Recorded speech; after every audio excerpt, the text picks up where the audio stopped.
Magandang araw po mga idol. Ngayon pong araw mo ito ay pag-aaralan po natin kung paano po mag-set up po ng basic solar setup. Ano po? Para po kung brownout po sa bahay nyo o kaya nakatira po kayo sa wala pong supply ng kuryente, makakagamit po kayo ng mga 220 volts na appliances.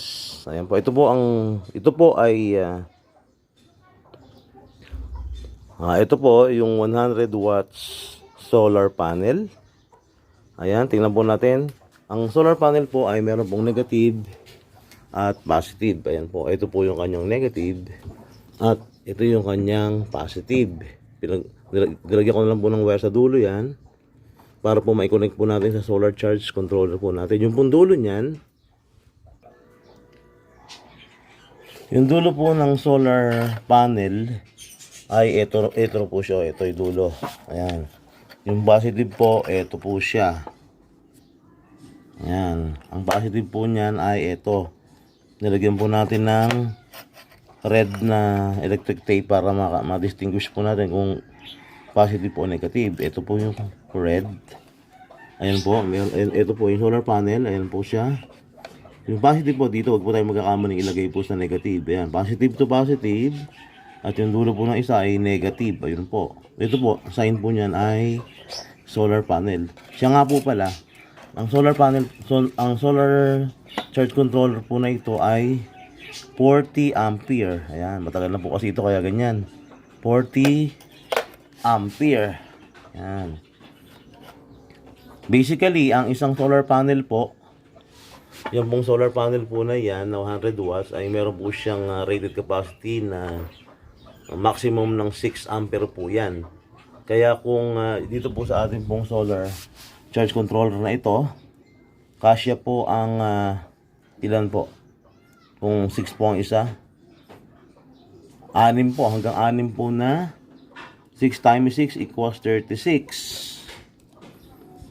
So, di 6 na solar panel po na 100 watts na i-connect po natin ng parallel. Ano po ibig sabihin natin ng parallel? Positive to positive, negative to negative. Ayan. So, 100 watts panel po, nakakonect po dito sa 40 ampere na SCC o Solar Charge Controller. Ayan. Yung pong battery, ito po, meron po tayong battery dito. Meron po tayong battery dito na pinagpalitan po sa ating sasakyan. Ayan.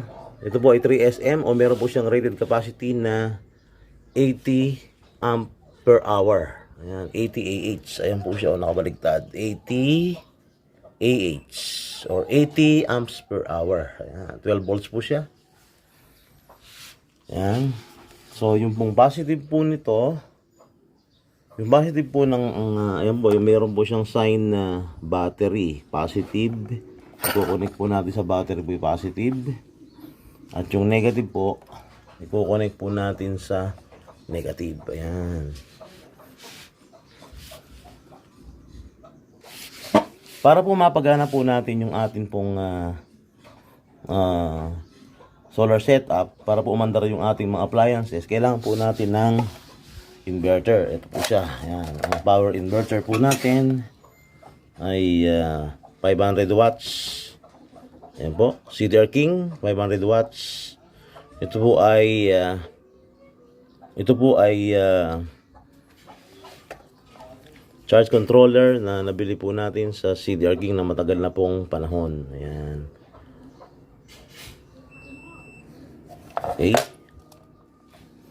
So, papaandarin po natin yung atin pong meron po ditong TV, LED TV na 32 inches at electric pan. Ayan, electric pan po. Ayan. Subukan po natin paandarin. Yun po natin yung ating inverter. Madali na po i-connect yung positive to positive, negative to negative. Ito po yung positive ng ating inverter. Ayan, i-connect po natin doon. Ayan. At ang negative po ng ito po, ayan, negative, connect po natin doon. Ayan, iwan na po natin. Ayan. Ayan po.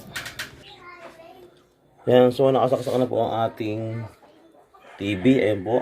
Extension wire po natin. Nakasak sa inverter. Ayan po. Ayan. Ito yung dulo po niya. Ito yung dulo ng TV. Ayan. Pandari po natin TV. Ayan po natin ating TV.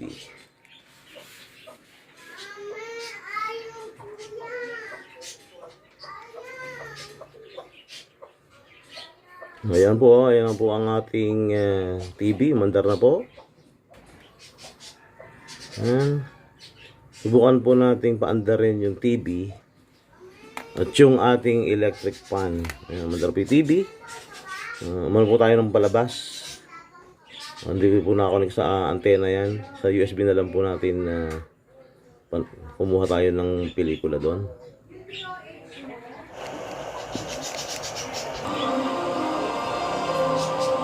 Ayan po yung ating i-play po natin yung movie. Ayan, ayan po. Ayan siya. Ayan, maandar po yung TV natin. Ayan. Baka ma-CPR po tayo. Ayan, maandar po. Ayan, nakasaksak po. Saksak po natin yung ating electric fan. Saksak po natin yung electric fan na yan. Tingnan natin kung andar. Ayan po, maandar po yung electric fan.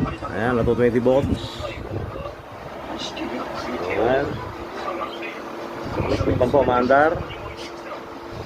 At yung TV rin po. Sabay po silang umaandar. Ayan, TV at electric fan sa inverter po na 500 watts. At yung lumang baterya ng sasakyan, ayan po. Gumagana po siya, mga idol. Ayan. Kung wala po kayong kuryente sa inyong lugar, o kaya magka-camping po kayo, wala pong halimbawang mga linya po ng kuryente doon, o pwede nyo po magamit ang ganitong setup po, mga kapatid. Kung gusto nyo po mag-upgrade, dagdagan nyo lang po ng panel. Same panel, dagdagan nyo lang po. Hanggang 6 na panel po ang ating solar charge controller. Ayan. Ayan po, ayan. Nakadepende po sa sabay po yung commander, oh. Ayan, oh. Nakadepende po sa pinatay ko na po yung TV. Nakadepende po sa patayin na rin po natin yung electric fan.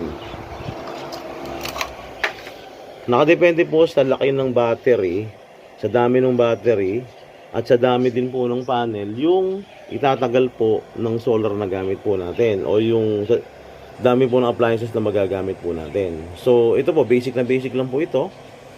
Ayan, 40 amps solar charge controller, 100 watts solar panel, 80 amp per hour na battery o 3SM na battery ng sasakyan, 500 watts na inverter. Ayan. Sa susunod pong mga video, ipag-usapan po natin yung iba't ibang klase po ng inverter. Ayan. So maraming salamat po sa panonood. Kung di pa po kayo subscribe sa aking channel, mag-subscribe na po kayo. Master Pogi TV po. Ayan. Pakiclick na rin po ang notification bell para po ma-notify kayo sa mga bagong video i-upload ko. Maraming salamat po, mga idol. God bless po sa ating lahat. Keep safe everyone.